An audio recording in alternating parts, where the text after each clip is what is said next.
बिस्मिल्लाहिर्रहमानिर्रहीम। अस्सलाम वालेकुम नाज़रीन, आप यूट्यूब चैनल देख रहे हैं। मैं इमरान खान हूँ। बहुत सारी इंपॉर्टेंट खबरें हैं, आपके सामने रख देता हूँ।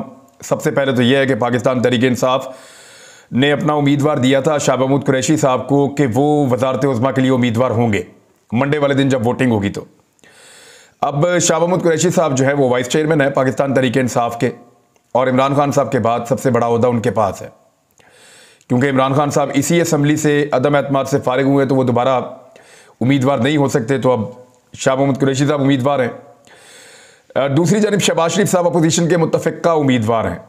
उन्होंने अपने कागजात नामजदगी जमा करवाए। इस पे पाकिस्तान तहरीक इंसाफ ने एतराज़ उठाया, करप्ट आदमी, बेईमान, केसेस चल रहे हैं, कई दफ़ा गिरफ्तार हो चुका है, मल्टीपल केसेस है इसके ऊपर, इसके चपड़ासियों के अकाउंटों के अंदर पैसे हैं। तो इस तरह के बंदे को आप कैसे पाकिस्तान के वज़ीर आज़म की अहम नशस्त के लिए नॉमिनेट कर सकते हैं? इसका तो नाम ECL में है और इदारे इसकी तलाश में। अब ये सारी चीज़ें जो हैं वो उनके सामने जब पाकिस्तान तहरीक इंसाफ ने रखी, लेकिन इसके बावजूद आपको पता है कि जब ये चीज़ें होनी हो तो फिर हो जाती हैं। लिहाजा शहबाज शरीफ साहब के कागजात नामजदगी मंजूर हो गए, जिस पे इमरान खान साहब की जमात ने बड़ा एहतजाज किया। वहाँ खासा तमाशा लग गया, और जो कल तक अपोजिशन थी, एहसन इकबाल या बाकी लोग, वो आज इस तरीके से बात कर रहे थे, यानी उनके अंदर वो जो पुरानी फिरौनियत है, या वो जो उनके अंदर जो पुराना गुस्सा है या इक़्तिदार का एक नशा चढ़ता है, वो ऐसा लगता है कि उस तरफ चढ़ना शुरू हो गया है, और चीज़ें भी बहुत सारी मैनेज हो गई हैं। मैं आपको बता देता हूं कि पहली डेवलपमेंट क्या हुई है। पहली डेवलपमेंट ये हुई है कि शहबाज शरीफ साहब का जो बड़े अरसे से आपको पता है पेंडिंग है, उनकी फर्द जुर्म आयद नहीं हो रही उन पर। कई महीनों से हम ये रोज़ाना सुन रहे हैं कि आज फर्द जुर्म आयद होगी, कल होगी फर्द जुर्म आयद, फिर अगली तारीख, फिर अगली तारीख, फिर अगली तारीख। तो तारीख पे तारीख इतनी ज़्यादा दी गई है कि अब फर्द जुर्म पता नहीं कब आयद होगी शहबाज शरीफ साहब पे। गुज़िश्ता कई महीनों से अदालत कोशिश कर रही है, लेकिन किसी ना किसी बहाने फर्द जुर्म जो है वो टाल दी जाती है। अब कल दोबारा जो है वो एक शहबाज शरीफ साहब की पेशी थी, और मुबैना तौर पर फर्द जुर्म आयद होनी थी, लेकिन कल तो वो बहुत मसरूफ़ हैं। यानी शहबाज शरीफ साहब के कागजात नामजदगी मंजूर होने के बाद FIA से जो पहला ऑर्डर हुआ है, FIA फेडरल इन्वेस्टिगेशन एजेंसी, उससे जो पहला ऑर्डर हुआ है वो ये हुआ है कि कल वकला की टीम, जो FIA के वकला है, उनकी टीम शहबाज शरीफ के मुकदमे में फर्द जुर्म आयद करवाने के लिए अदालत में पेश नहीं होगी। ये पहली बड़ी खबर आपको मैं दे रहा हूं कि शहबाज शरीफ के आने का असर क्या होगा। मैंने आपको कहा था ये मुकदमात में से निकल जाएंगे। मैंने आपसे कहा था कि ये सब कुछ वैसे ही कर देंगे जैसा इनको पसंद है। तो पहली चीज़ उन्होंने कर दी कि FIA की टीम जो है वकला की, वो पेश होने नहीं जा रही शहबाज शरीफ साहब के मुकदमे में, जहां पे उन पे फर्द जुर्म आयद होनी थी, इसलिए कि अभी तो सिर्फ उनके कागजात नामजदगी मंजूर हुए हैं। वो लोग जो अदालतों में बीमारियों के बहाने करके और 100 बहाने करके वो पेश नहीं होते थे अदालतों में, गुज़िश्ता एक महीने में उन लोगों ने इतना जोर लगाया कि एक जवान और सेहतमंद आदमी भी इतना जोर लगाए तो बीमार हो जाए, जवान आदमी भी शर्मा जाए। इतनी मेहनत की इन लोगों ने पिछले एक महीने में, जो अदालतों को ये कहते थे आज बीमार हूं, आज कमर में दर्द है, आज ये हो गया, आज वो हो गया, आज कोरोना हो गया, बेशुमार बहाने इन्होंने बनाए, लेकिन अदालतों में पेश नहीं हुए। वो शख्स जो बाहर दवाई लेने गया था वो बहुत ज़बरदस्त तरीके से सेहतमंद हुआ है, और अल्लाह ताला उनको और सेहत अता फरमाए। आज उनके घर के बाहर ढोल बजाए गए हैं, खुशियां मनाई गई हैं, और मैं आपको अगला मंजरनामा बता देता हूं। सबसे पहले शहबाज शरीफ साहब का नाम ECL से निकाला जाएगा। उसके बाद मियां नवाज शरीफ साहब को फौरी तौर पे एक नया पासपोर्ट जारी किया जाएगा। नया पासपोर्ट लेने के बाद मियां नवाज शरीफ साहब फौरी तौर पे जाएंगे उम्रे की अदायगी के लिए।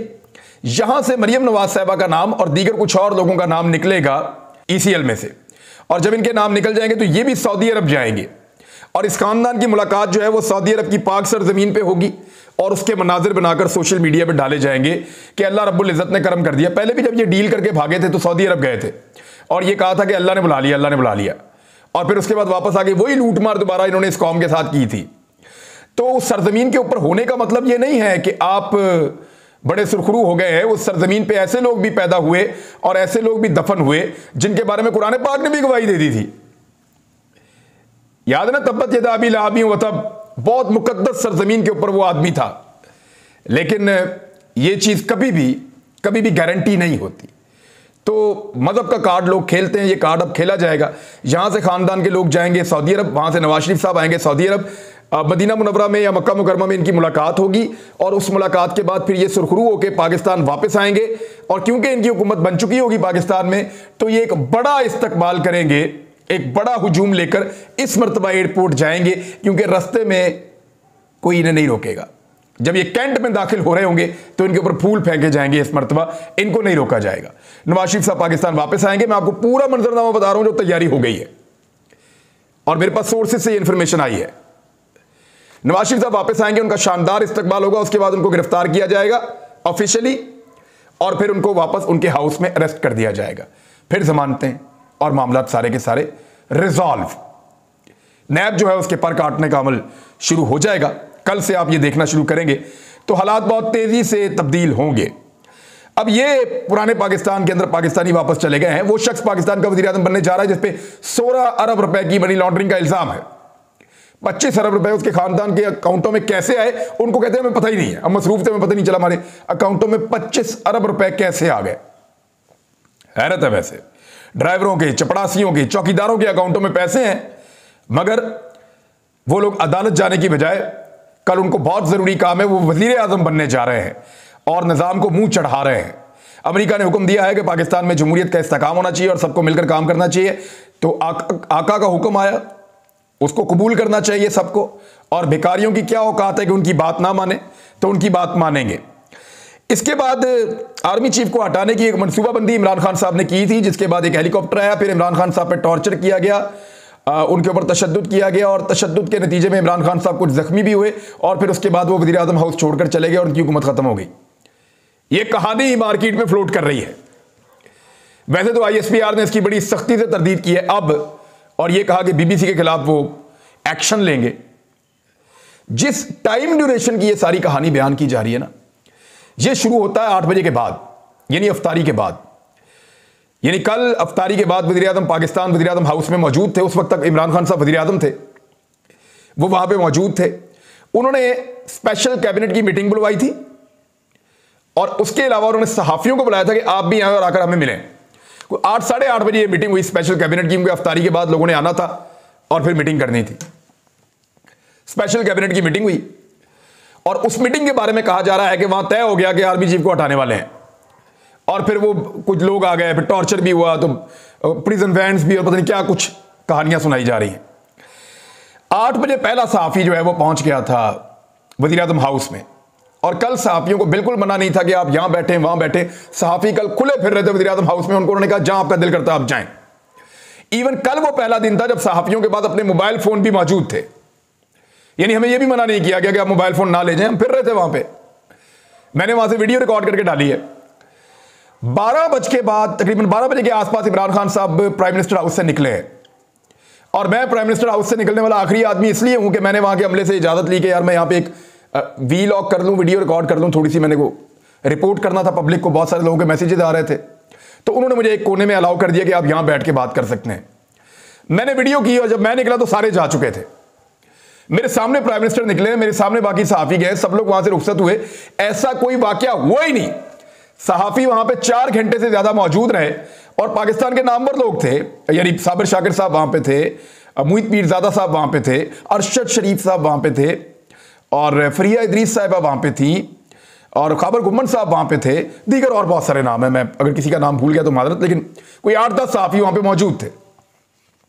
मैं खुद वहां पे था। तो ऐसी ना कोई चीज हमने देखी, ना कोई ऐसा टॉर्चर या कोई झगड़ा वहां पे हुआ, ना कोई इस तरह की चीज वहां पे रिपोर्ट हुई। लिहाजा ये सारा का सारा ड्रामा था। अब यहां से आप अंदाजा लगाएं कि अगर BBC ऐसी खबर दे रहा है तो इसका मतलब क्या है, BBC के हैंडलर्स कौन है और वो इसको क्यों सेलिब्रेट कर रहा है। इंडियन मीडिया ने कल जितनी सेलिब्रेशन की है इमरान खान साहब के निकाले जाने पे, आप सोच नहीं सकते। एक और शख्स सेलिब्रेशन कर रहा है, ये बंदा आप देखिए, अंसार अब्बासी साहब ने इसके बारे में जो ट्वीट किया मैं आपको पढ़ के सुना देता हूं।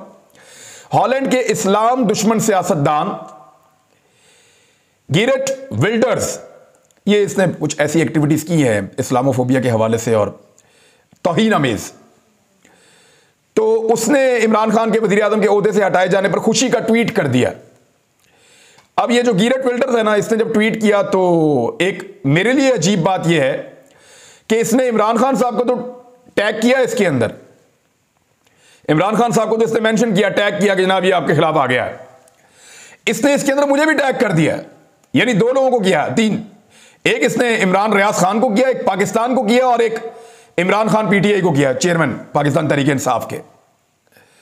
तो इसने मुझे क्यों डाला बीच में, मैं ये सोच रहा था। तो फिर मैंने अल्लाह का शुक्र अदा किया कि ये अल्लाह के दीन का मुखालिफ है, तो चलो एक सनद तो मेरे पास रहेगी और शायद मेरे काम आएगी कि जब वो लोग सेलिब्रेट कर रहे थे कि एक साजिश कामयाब हुई है और एक ऐसे शख्स को निकाला गया जो इस्लामोफोबिया के खिलाफ और नामोसी रसालत के हक में बात करता है हमेशा, तो जो लोग सेलिब्रेट कर रहे थे उन्होंने जब नाम लिए तकलीफ देने के लिए, तो मेरा नाम भी लिया।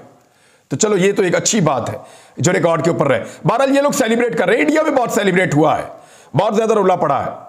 अब आए मौजूदा सूरत हाल के ऊपर कि पाकिस्तान तहरीक इंसाफ करने क्या जा रही है और हालात को किस तरह का बनाने जा रही है। देखिए, पाकिस्तान तहरीक इंसाफ ने यह कहा था कि वो इस्तीफे दे देंगे, और उन्होंने ये कहा था कि वो इस्तीफे इस सूरत में देंगे कि अगर शहबाज शरीफ के कागजात नामजदगी मंजूर हो गए तो। वो ये चाहते हैं कि शहबाज शरीफ क्योंकि एक मुलजिम है, उनके ऊपर बहुत संगीन इल्जामात हैं, इनका भाई जो है उसको इन्होंने मफरूर करवाया है स्टाम्प पेपर के ऊपर, वो पाकिस्तान से भाग गया है। अदालतों का भी पाकिस्तान में बड़ा अजीब इम्तिहान रहा इस खानदान को लेकर। कल एक अदालत ने बुलाया है, फिर उनके पास टाइम नहीं है, उनको वज़ीर आज़म बनना है, कल फिर अदालत का इम्तिहान है। अदालतों का ऐसा ऐसा इम्तिहान लिया गया कि बगैर पैसे दिए, बगैर सिक्योरिटी बॉन्ड भरे, 50 रुपए के स्टाम्प पेपर पे एक ऐसा आदमी बाहर चला गया जिसपे अरबों रुपए के करप्शन के इल्जामात हैं, बल्कि सजा हो चुकी है, वो गिरफ्तार है। ऐसे ऐसे हमारे यहां पे जो जुडिशियल सिस्टम है उसके ऊपर सवालात खड़े कर दिए हैं इस खानदान ने, और मुझे तो ऐसा लगता है कि पूरा का पूरा निजाम ही इनके सामने जो है वो बेबस है। अब जी इस्तीफों का ऑप्शन पाकिस्तान तहरीक इंसाफ इस्तेमाल करने जा रही है। अब तक की इत्तला के मुताबिक तहरीक इंसाफ के ज्यादा लोगों ने इमरान खान साहब को मशवरा दिया है कि रिजाइन करें, निकलें इसके अंदर से, इसको तस्लीम नहीं करना। लेकिन अगर वो रिजाइन करेगा तो वो फिर किसी को खेलने भी नहीं देगा, ये सब जानते हैं। सबको अब ये फिक्र पड़ गई है कि अगर रिजाइन कर देते हैं इमरान खान साहब तो क्या होगा। देखिए, कम से कम 130 से 135 नशिस्तें कौमी असम्बली की ऐसी है जहां से वो रिजाइन कर सकते हैं। अगर कुछ लोग बिगड़ भी जाते हैं, इसके बावजूद वो फिर भी 125 सीटों से रिजाइन कर सकते हैं। 125 सीटों के ऊपर इलेक्शन कराना मजाक नहीं है, यह आधे पाकिस्तान का इलेक्शन होगा। वो खैबर पख्तूनख्वा में तहरीक अदम एतमाद को नाकाम करके असम्बलियां तहलील कर देंगे, फिर पूरे खैबर पख्तूनख्वा में इलेक्शन करवाना पड़ेगा। सूबाई नशिस्तें वहां पे भी 150 से ज्यादा है, बहुत बड़ी तादाद में है। एक नया इलेक्शन वहां पड़ जाएगा। फिर पंजाब के अंदर से अगर वो इस्तीफे देते हैं तो यहां पे एक बहुत बड़ा वैक्यूम पैदा हो जाएगा। यहां पंजाब में भी मेजॉरिटी पार्टी है वो, यानी उनके जो अपनी जो कंट्रोल के अंदर जो लोग थे, जो उनके अपने लोग थे, उनकी तादाद ठीक ठाक थी। और अगर उनको निकाल भी दें जो लोग मुनरिफ हुए हैं 25-30, तो इसके बावजूद लगभग 125 से 150 के बीच की स्ट्रेंथ है। सिंध असेंबली के अंदर भी इनके एमपीएस मौजूद हैं, अगर वहां से भी ये रिजाइन करते हैं तो एक बहुत बड़ा वैक्यूम पैदा हो जाएगा। आईने पाकिस्तान कहता है कि जब कोई नशिस्त खाली हो तो 2 महीने के अंदर अंदर इलेक्शन करवाना है। अब इलेक्शन कमीशन ऑफ पाकिस्तान को आधे पाकिस्तान में 2 महीने के अंदर इलेक्शन करवाना पड़ेगा। वो कहते हैं हम इलेक्शन के लिए तैयार नहीं, और आधे पाकिस्तान में इलेक्शन का मतलब है कि वही बजट जो पूरे पाकिस्तान में इलेक्शन में लगता है, तकरीबन उसके मिलता जुलता बजट, तो ये सबके गले की हड्डी बन जाएगा। इमरान खान साहब एक बहुत बड़ी कंपेन खड़ी कर देंगे हर तरफ, और वो इस इलेक्शन के अंदर लोगों को नहीं जाने देंगे।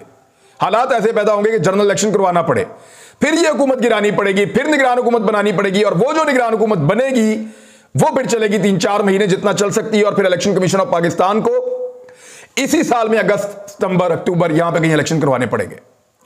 ये बड़ा टफ टाइम देने जा रहे हैं इमरान खान साहब। शहबाज शरीफ साहब के लिए मुमकिन सिर्फ इतना है कि वो एक शायद बजट पेश कर सके अगर वो वज़ीर आज़म पाकिस्तान बनते हैं तो, और अगर पाकिस्तान तहरीक इंसाफ इस्तीफे देती है तो। बहुत सारे लोग इसके ऊपर सर्वे करवा रहे हैं कि लोगों की राय क्या है, तो मैंने भी इस पर सर्वे करवाया था। अब तक 1 लाख लोगों ने वोट डाला इस पर। सर्वे में सवाल रखा था, आपके ख्याल में तहरीक इंसाफ को इस्तीफे देकर नए इंतखाबात के लिए दबाव डालना चाहिए? इसमें 2 ऑप्शन दिए थे, हां या ना। हां के ऑप्शन के ऊपर 68% लोगों ने वोट किया है, जबकि नहीं के ऑप्शन के ऊपर 32% लोगों ने वोट डाला है। यानी ज्यादा लोग कह रहे हैं कि तहरीक इंसाफ को इस्तीफे देकर हालात मुश्किल कर देने चाहिए और फिर नए इंतखाबात की तरफ जाना चाहिए। अच्छा, मुख्तलिफ लोगों का इसी किस्म का रिजल्ट आ रहा है। कई लोग ज्यादा कह रहे हैं कि, लेकिन ज्यादा लोग यही कह रहे हैं कि इस्तीफे दे देने चाहिए। अगर इस्तीफे दे दिए तो मैदान थोड़ा खुला छूट जाएगा और सूरत कल को बदल भी सकती है। ये बहुत गहराई से पाकिस्तान तहरीक इंसाफ को सोचकर इस पे फैसला करना होगा, क्योंकि अगर इस्तीफे दिए तो इसका मतलब ये है कि कश्तियां जला दी हैं। Burn the boats behind you. Tariq bin Ziyad ने यह किया था कि जब वो उतरे तो उन्होंने पीछे अपनी कश्तियां जला दी कि फौज के पास भागने का रास्ता कोई नहीं होगा, अब सिर्फ लड़ना पड़ेगा। तो पाकिस्तान तहरीक इंसाफ अगर इस्तीफे दे देती है तो फिर उन्होंने अपनी कश्तियां जला दी हैं, देन उनको फाइट बैक करना पड़ेगा। और आज इस वक्त जब आप वीलॉग देख रहे हैं, या हो सकता है आप वीलॉग अगर लेट देख रहे हैं, तो फैसले का दिन आज का है। लोग अगर निकलते हैं पूरे पाकिस्तान के अंदर और साबित करते हैं कि वो इंपोर्टेड रजीम के खिलाफ हैं, वो इंपोर्टेड हुकूमत को नामंजूर कह रहे हैं, वो साम्राज्य नामंजूर का नारा लगा रहे हैं, तो सूरत हाल बदल भी सकती है। बहरहाल देखते हैं कि इमरान खान साहब कितनी जल्दी इस मुल्क को इलेक्शन की तरफ ले जा सकते हैं। अब तक के लिए इतना ही। अपना ख्याल रखिएगा, अपने इस चैनल का भी। अल्लाह हाफिज।